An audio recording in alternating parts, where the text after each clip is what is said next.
हे welcome back everybody. आप सभी का इस वीडियो में स्वागत है। आप मनोविज्ञान के छात्र हैं या आप भविष्य में मनोविज्ञान को अपना सब्जेक्ट सिलेक्ट करके अपना भविष्य बनाना चाहते हैं, तो ये वीडियो आपके लिए है। आज की इस वीडियो में मैं आपको बताऊंगा कि कैसे मनोविज्ञान आपके लिए उपयोगी साबित हो सकता है, कैसे आप भविष्य में अपने आप को मनोविज्ञान के क्षेत्र में उतार कर एक अच्छा जॉब या फिर आप सफलता हासिल कर सकते हैं। तो इस वीडियो को आप अवश्य देखिएगा। आप सभी को मालूम है कि 2022 का बजट आ चुका है और इतिहास में बजट के इतिहास में ऐसा पहली बार हुआ है कि मेंटल हेल्थ को लेके एक नई शुरुआत की गई है। तो आइए इस वीडियो में जानते हैं कि क्या ऐसा खास है।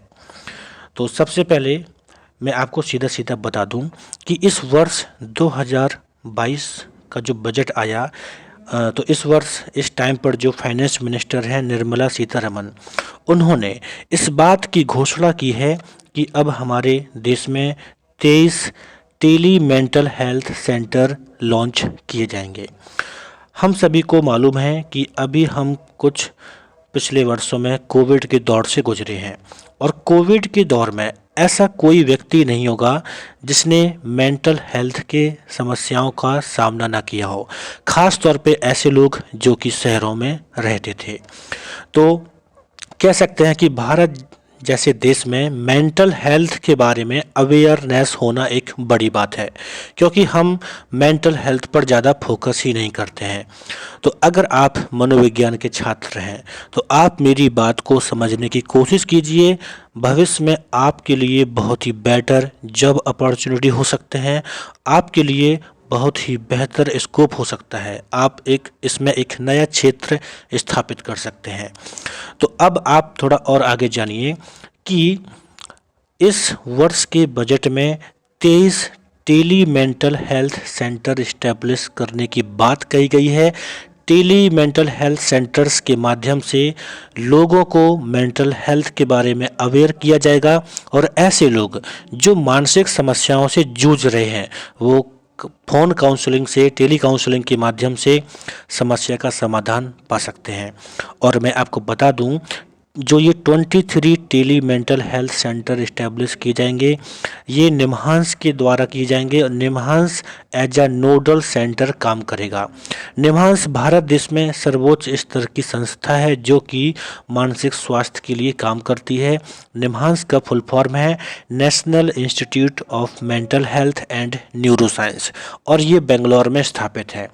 अगर आप मास्टर्स के बाद अगर आप एमफिल करना चाहते हैं तो निम्हांस आपके लिए इंडिया में टॉप लेवल पर बेस्ट इंस्टीट्यूट है, जहां पर आप एमफिल इन क्लिनिकल साइकोलॉजी कर सकते हैं और अन्य सब्जेक्ट से भी वहां पर आप डिग्री अचीव कर सकते हैं।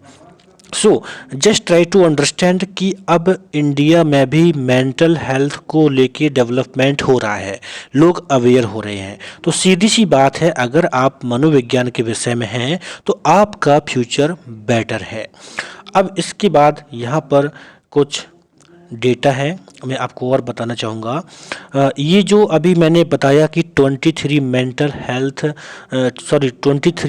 मेंटल हेल्थ सेंटर इस्टेब्लिश करने की बात कही गई है, उसमें जो हमारा आईआईटी बेंगलोर है वो पूरी तरह से टेक्निकल सपोर्ट करेगा, क्योंकि बहुत सारे सेंटर्स इस्टेब्लिश होंगे, उसमें बहुत ज़्यादा जो टेक्नोलॉजी है उसकी आवश्यकता पड़ेगी, तो आईआईटी बेंगलोर इसमें सपोर्ट करेगा। आपको मैं बता दूं, पिछले वर्ष का जो बजट था 2021-22 का जो बजट था, उसमें हेल्थ एंड फैमिली वेलफेयर के लिए 71,269 करोड़ रुपए आवंटित किए गए थे, जिसमें मेंटल हेल्थ के लिए पर्टिकुलर 597 करोड़ रुपए थे, जिसमें 57 करोड़ रुपए लोकप्रिय Gopinath Bardoli regional institute of mental health जो कि तेजपुर में है वहाँ पर खर्च हुए या उसको दिए गए, और 500 यानी 500.44 करोड़ रुपए निम्हांस को दिए गए थे, इसके लिए खर्च किए गए थे। तो आप सोचिए, ये मतलब सीधी से यहाँ पर एक पॉइंट ये है कि पिछले वर्ष जो हेल्थ और फैमिली वेलफेयर के लिए जो बजट आया था उसका केवल 7% था जो कि नेशनल मेंटल हेल्थ प्रोग्राम के लिए था, NMHP। आपने देखा होगा कि जैसे Uttar Pradesh national mental health mission, Bihar national health mission, इस तरह से भी अलग अलग बहुत सारे प्रोग्राम शुरू किए गए हैं। स्टेट लेवल पर चीज़ों को अवेयर करने के लिए प्रोग्राम शुरू किए गए हैं। तो ये पिछले वर्षों का कुछ प्रयास है जिसके माध्यम से अब चीज़ें बढ़ने लगी हैं। आपको मैं बता दूं कि नवोदय विद्यालय में काउंसलर्स को रखा जाता है। दिल्ली के जो सरकारी स्कूल है वहाँ पर भी गवर्नमेंट परमानेंट पोस्ट पर काउंसलर को रखा जाता है। तो ऐसे बहुत सारी चीज़ें हैं जिसके माध्यम से आप समझ सकते हैं कि साइकोलॉजी एक बेटर ऑप्शन है आपके लिए। फ्यूचर में आप एक अच्छे तरह से अपने आप को सेटअप कर सकते हैं, तो इस चीज़ को समझिएगा।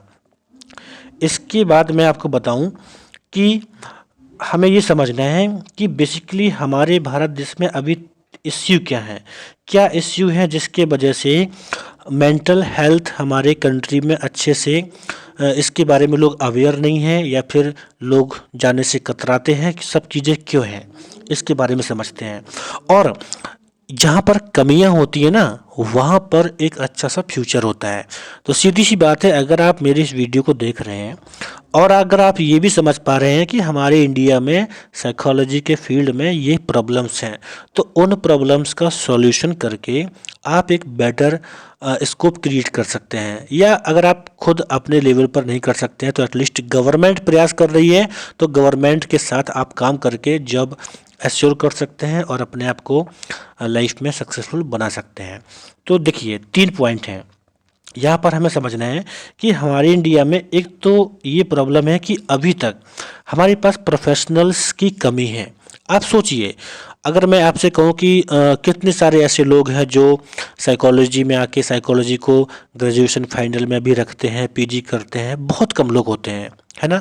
अगर आप इंस्टीट्यूट की बात करोगे तो कुछ गिने चुने इंस्टीट्यूट हैं जो कि इस फील्ड में डिग्री देते हैं या फिर पढ़ने का मौका देते हैं, बहुत ही कम, है ना। तो पहले यही एक कमी है कि हमारे यहाँ पे प्रोफेशनल्स की कमी है। जितने ज़्यादा लोगों को आवश्यकता है उतने प्रोफेशनल नहीं है, इसलिए भी प्रॉब्लम्स रहती हैं।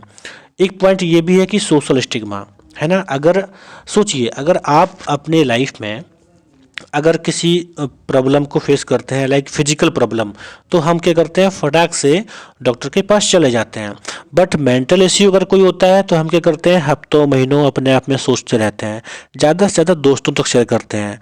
और दोस्त भी आपको अपने एक्सपीरियंस के बेस पे आपको बताते हैं किसी बात को जो कि आपके किसी काम की नहीं होती है, या फिर आप हो सकता है कि रॉन्ग डिसीजन भी लेते हैं। तो सोशल स्टिग्मा का मतलब यहाँ पर यह है कि लोग चीज़ों को शेयर नहीं करना चाहते, उन्हें लगता है कि हम अपनी बातें किसी से क्यों शेयर करें, है ना।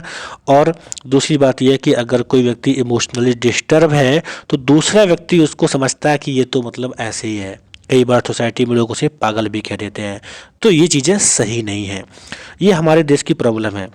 And higher cost of therapies and counselling, और गिने चुने जो कुछ लोग हैं उनका एक इश्यू है कि उनके जो थेरेपीज होंगे या जो काउंसलिंग होंगे वो बहुत कॉस्टली होते हैं। कई बार देखा जाता है कि जो कॉस्ट होता है वो 1500 रुपये तक होता है, मोर देन दिस होता है, 1000 रुपये होता है। अब सेशन जो होते हैं मोस्टली एक महीने में 4 बार सेशन होते हैं। तो आप सोचिए कि अगर कोई सेशन 4 बार लेना चाहेगा, 1500 रुपये पे करता है, 6000 मंथली काउंसलिंग के लिए कौन देने वाला है ना। तो ये कुछ इश्यूज हैं।